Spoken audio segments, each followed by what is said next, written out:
Well, hi, welcome back. We're going to jump into something a little bit different today. I'm going to talk about project management, and it's going to be around selling houses. So no surprise there that it's related to real estate, but it is now looking at the structure of how do we sell a property.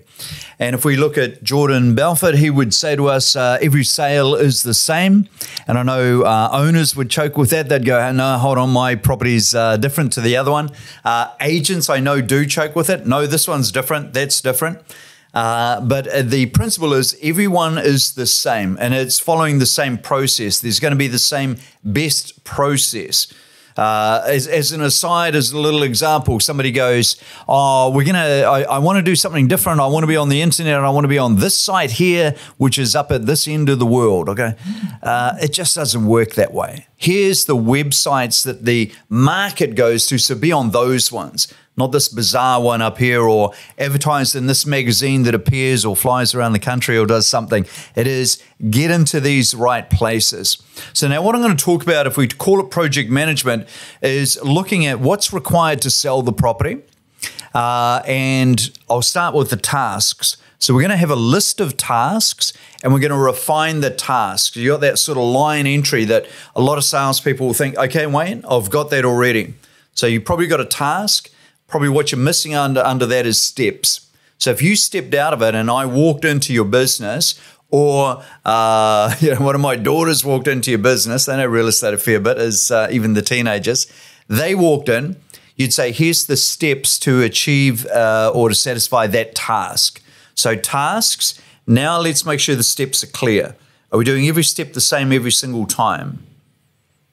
Now, set them in sequence, obviously, project management. Set them in sequence. What order do these happen in? And then you'll note, obviously, that there's concurrent activity or overlapping activity. Next one, assign a time frame for completion. And I haven't seen that on many structures that the team has or that salespeople have seen over the last 20 years. So there's a line entry of I do this, normally doesn't have steps. Normally doesn't have a name beside it, but some will. But very rarely will it have a time frame.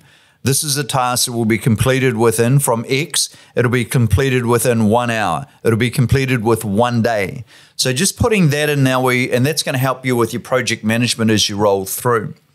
You may be thinking already, hey, Wayne, look, I've got a marketing calendar. Maybe that covers it. I think the marketing calendar doesn't. And I think there's a couple of challenges with the marketing calendar.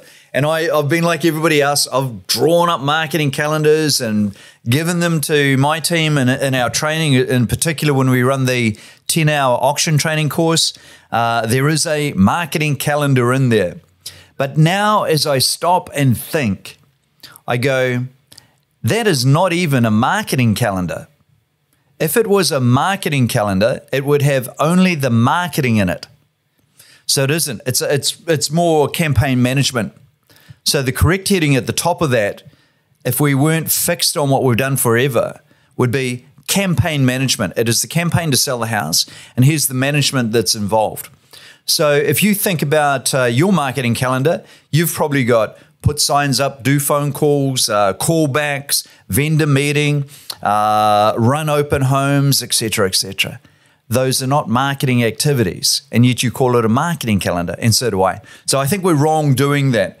Maybe it is, and when I go back to one of my teams in the next hour, I'm going to say, oh, guess what? We're going to rip that off, and we're going to call it now campaign management. So they're all excited when we have these new ideas coming in or new understandings, and it's just from challenging myself in my own head about, is it the right thing actually? Now, here's another one in there that's on your marketing calendar, and it reads vendor meeting. And I think that's even named wrong. That's like putting a meeting in my calendar and calling it the Wayne meeting. What the hell is this meeting about? It's a Wayne meeting. So what's going to happen at that?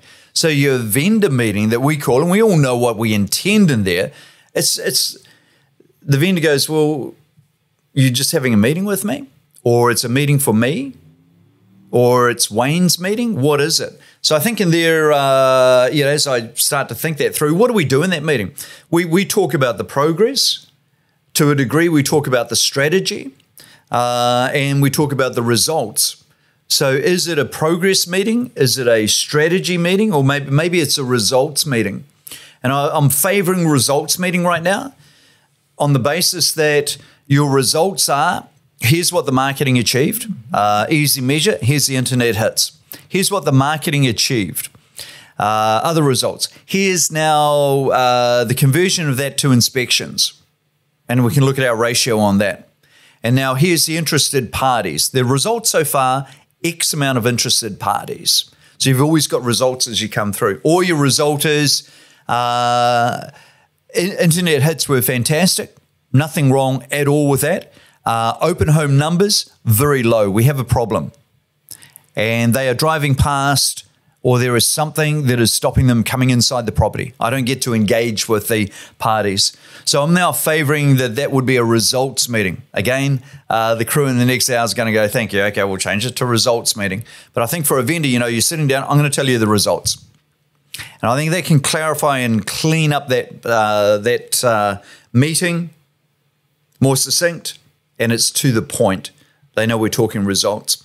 Now, I think now once you started to work with it, you're going to refine the list, you're going to add tasks, you're going to add steps, you're going to remove tasks, and you're going to remove steps.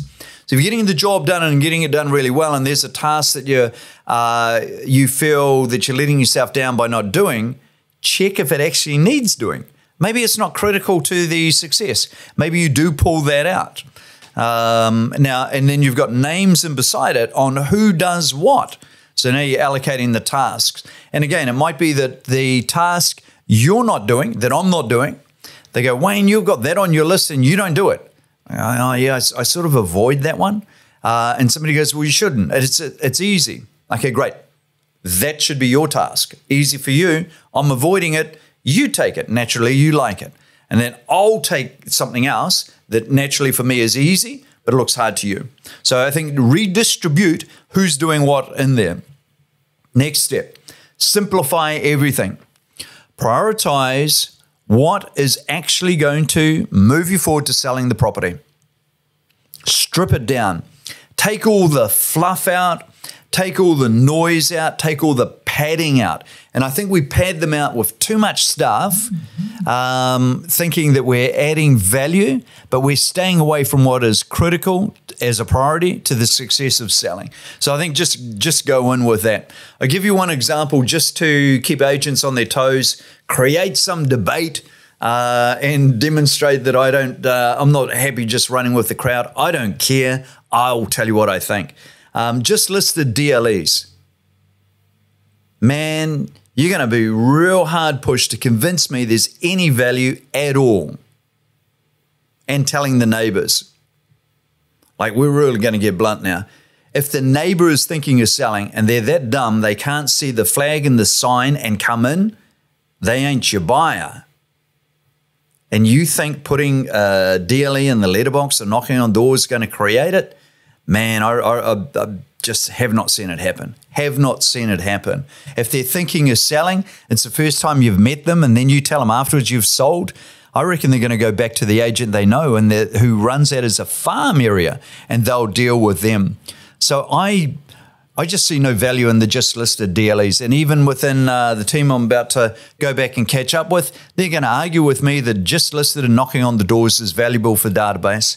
And yet that's time when they could have been in their farm, adding consistency and actually building pipeline as they go through. So question that. Do you get a result off the just listed DLE that helps sell the property? Is that good use of your time? Or are you prospecting? And if you're prospecting, go back to your farm. Now, if I look at it, what does sell it? Obviously, open homes and ambient open homes, which is twilight open homes. So open homes Saturday and Sunday, or Saturday only, or Sunday open only, and then adding in the ambient open home, which creates a different feeling around the property. You're creating layers of emotion here to get the buyer engaged on it. Callbacks on the people that have been through, obviously that helps.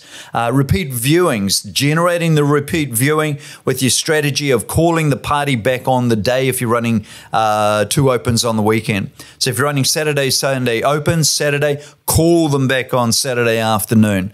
If they are interested at all, then you're going to have to convince them to come back for a repeat on the Sunday. Repeat visits, high value, we all know that. Next one, proactive database calls. So going out to your database and actually calling everybody. Now, I know some won't pick up the phone, but leaving messages, getting texts out there to everybody you think could have interest in that property. That's something the vendor can't do. They can do all the other marketing by themselves. They can phone up and pay for those ads and place them, but they don't have a database that they can call out to. Now, your database of buyers may not be terribly big, but if you've reached out to 100% of your database, I think that's a good service to your vendor. So there we go. Those are the steps as I roll through. In my mind, it is project management. It's around the campaign management. It's around the critical tasks, taking the fluff out of that, and making sure that those critical tasks have steps in them, and that you refine it and refine it and refine it, and then you repeat and repeat and repeat. You don't need to reinvent it. When you got it, that's what you run with. So there we go. Hope that's of value. And if you're outside of real estate, and I know I keep coming across people that aren't in real estate and they listen to this, then you'll be able to look at that project management for your business, your retail, your shop, your store, your gym, or whatever, and say the same principles exactly apply. And I'd love to hear from you on that also, because I'm just quite fascinated how we translate the selling principles, project management principles between different industries. So there we go. Have a fantastic day, and we'll see you again next week. Ciao.